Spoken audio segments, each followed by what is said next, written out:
हाँ, बृहस्पति देव आपकी झोलियाँ भरेंगे, शादी करवाएंगे, आपके ब्रेकअप में सुधार लाएंगे, ट्विन फ्लेम से मिलवाएंगे, संतान का सुख प्राप्त होगा, अच्छी सेहत होगी, आपके व्यापार में सफलता मिलेगी। क्या कोई ब्रेकअप तो नहीं होगा, कोई लैग पुलिंग तो नहीं होगी। तो देखिए तुला, मैं तुला की बात कर रहा हूँ। अगर 7 नंबर आपके चंद्र राशि हो तो भाई आप तुला राशि के बन जाते हैं। जी हाँ, बृहस्पति। देखिए, बृहस्पति के बारे में एक खास बात यह है कि भले ही कुछ ग्रहों से इनकी शत्रुता हो, लेकिन जो ग्रह इसके अनुकूल नहीं है वे इसके शत्रु भी नहीं है। यानी अधिकांश ग्रह बृहस्पति के साथ न्यूट्रल संबंध रखते हैं, अच्छे संबंध रखते हैं। और बृहस्पति अगर आपका गोचर में शुभ है तो आपकी चांदी चांदी बल्ले बल्ले, आपके सारे काम बनने, लव अफेयर, मैरिज, सब कुछ, कैरियर, आर्थिक स्थिति, आपकी हेल्थ, सभी कुछ कंट्रोल हो जाएगी।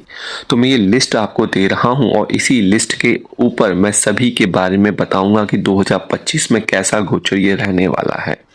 तो चैनल पर पहली बार जुड़े हैं तो लाइक सब्सक्राइब कर लीजिए और भगवान को याद कर लीजिए कि हम एक अच्छे चैनल पे जुड़े हैं, क्योंकि बहुत उचित समय है ये चैनल के साथ जुड़ने का।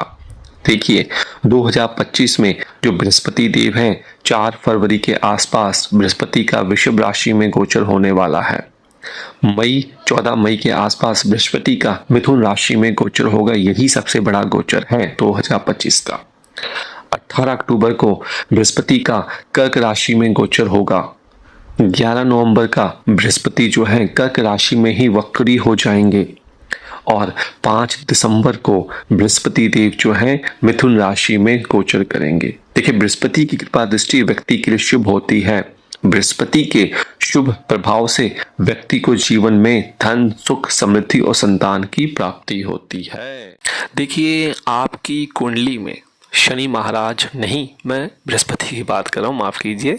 तो बृहस्पति देव जो हैं वो तीसरे भाव और छठे भाव के स्वामी हैं। तीसरे भाव में 9 नंबर धनु पड़ती है और छठे भाव में इनकी 12 नंबर की राशि पड़ती है सैगिटेरियस। और अभी ये गोचर कर रहे हैं टॉरस में और 2025 में इनका जो गोचर होने वाला है वो जेमिनी में होगा। तो ये सीधे सीधे आपकी कुंडली के नवम भाव में गोचर करेंगे। ठीक है जी, नवम भाव में गोचर करेंगे, नोट कर लीजिए। और चैनल को लाइक सब्सक्राइब कर लीजिए और नोटिफिकेशन बेल को दबा दीजिए। अब जब ये 9वें घर में बैठेंगे तो 9वां घर बहुत शुभकारी होता है। बृहस्पति देव यहाँ के कारक होते हैं, तो बल्ले बल्ले धार्मिक मान्यताओं और धार्मिक गतिविधियाँ आपकी बढ़ेंगी। आपका भाग्य जो है वो यहाँ पे चमकेगा।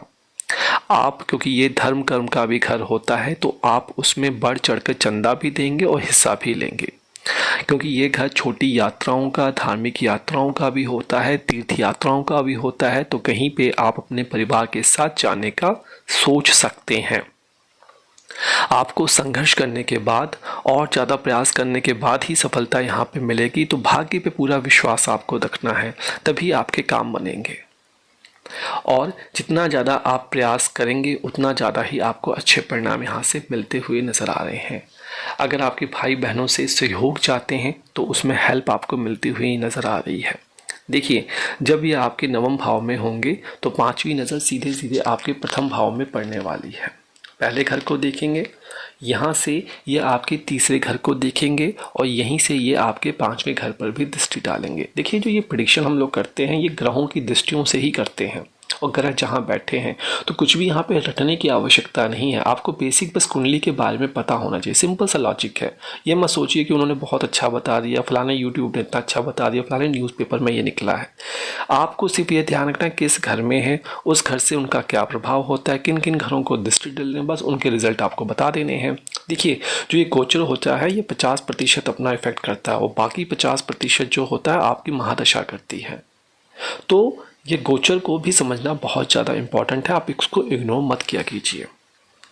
चलिए, जब पहली नज़र आपके लग्न में पड़ेगी तो बहुत बढ़िया, आपका पर्सनैलिटी में, बॉडी लैंग्वेज में इजाफा करेंगे। ठीक है जी, यहाँ से 3rd हाउस ऑफ पराक्रम में डालेंगे, जो कि उपाच्य हाउस है, ग्रोथ हाउस है। तो आपके पराक्रम, अगर किसी कंपटीशन की तैयारी कर रहे थे आप तो उसमें आपकी सफलता मिलेंगे। किसी शिक्षा, एंट्रेंस एग्ज़ाम, किसी कॉलेज में जाने का सोच रहे थे, बहुत अच्छे परिणाम यहाँ पे मिल सकते हैं। यहाँ पे बृहस्पति देव आपके 5म भाव में नज़र डाल रहे हैं, जो कि संतान का भी घर है, आपके लव अफेयर का भी घर है। तो संतान सुख भी आपको यहाँ से मिल सकता है। कोशिश कीजिए, हिम्मत ना हारिए। डॉक्टर से अगर एडवाइस लेनी है तो वो एडवाइस समय समय पर ज़रूर लीजिए।